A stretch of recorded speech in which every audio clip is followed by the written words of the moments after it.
Ito na nga ang bakbakan ng Barangay Ginebra kontra nga dito sa Blackwater Bossing. Starting 5 nga ng Barangay Ginebra: si Maverick Ahan Misi, Scotty Thompson, Tony Bishop, Christian Stan Hardinger at si Japet Aguilar. Samantalang sa Blackwater Bossing naman si Ray Suerte, RK Ilagan, Chris Ortiz, Christian David at si Troy Rosario. First quarter pa nga lang ay mainit na kagad ang Blackwater Bossing at hindi nga nila pinaporma ang Barangay Ginebra. Sa 8-minute mark nga ay nagsimula na ang run ng Blackwater Bossing, samantalang ang Barangay Ginebra ay hinahanap pa rin ang kanilang rhythm at hindi nga silang makasabay sa ginagawang play ng Blackwater Bossing. Ginawa naman ang lahat ng Barangay Ginebra upang matapatan ang ginagawang run ng Blackwater Bossing, ngunit sadyang kapos talaga at mukhang nangangapa pa ang Barangay Ginebra dito sa first quarter. Kaya naman ang ending, natapos ang first quarter at natambakan ng 17 points ang Barangay Ginebra sa Blackwater Bossing sa score na 19-36. Pagpasok naman ng second quarter ay tuloy-tuloy pa rin ang ginagawang magandang run ng Blackwater Bossing kontra sa Barangay Ginebra. Samantalang ang Barangay Ginebra naman ay hirap na hirap pa rin sa napakagandang laro ng Blackwater Bossing.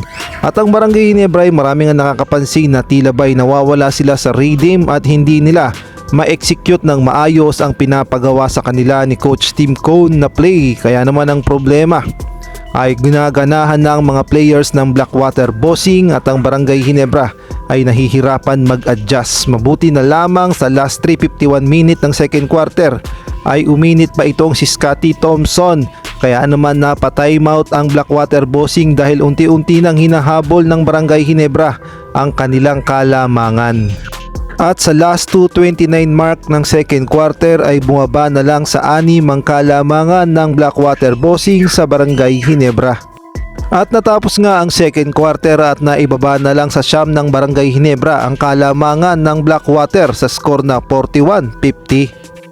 Samantalang ito naman ang leading scorer sa first and second quarter ng laro sa Barangay Ginebra: Tony Bishop 15 points, Scotty Thompson 7 points, Christian Stan Hardinger 6 points, Stanley Pringle 5 points. Sa Blackwater naman, RK Ilagan 13 points, Michael Di Gregorio 8 points, Tyros Hills 8 points at si Troy Rosario 6 points.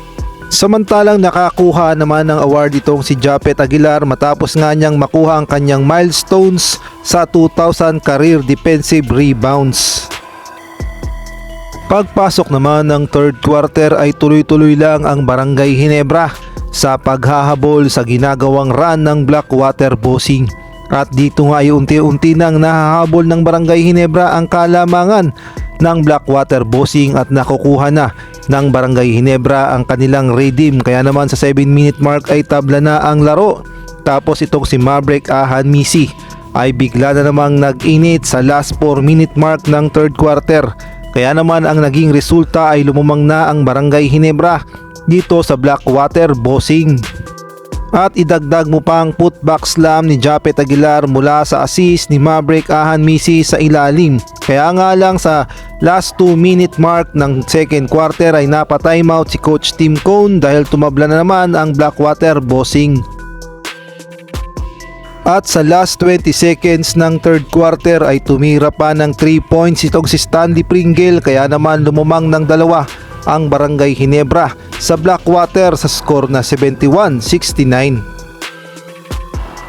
Pagpasok naman ng fourth quarter ay halos naghahabulan lang ang Barangay Ginebra at Blackwater Bossing. Wala ngang gustong magpatalo at napakaganda ng nilalaro ng bawat kupunan. Ngunit ang Barangay Ginebra ay ayaw talagang sumuko at gustong manalo sa Blackwater Bossing. At ang Blackwater Bossing naman ay talaga namang palaban. Ngunit bandang huli ay panalo pa rin ng Barangay Ginebra kontra nga dito sa Blackwater Bossing. Sa ngayon nga ang Barangay Ginebra ay meron ng record na 3-1 sa Commissioner's Cup.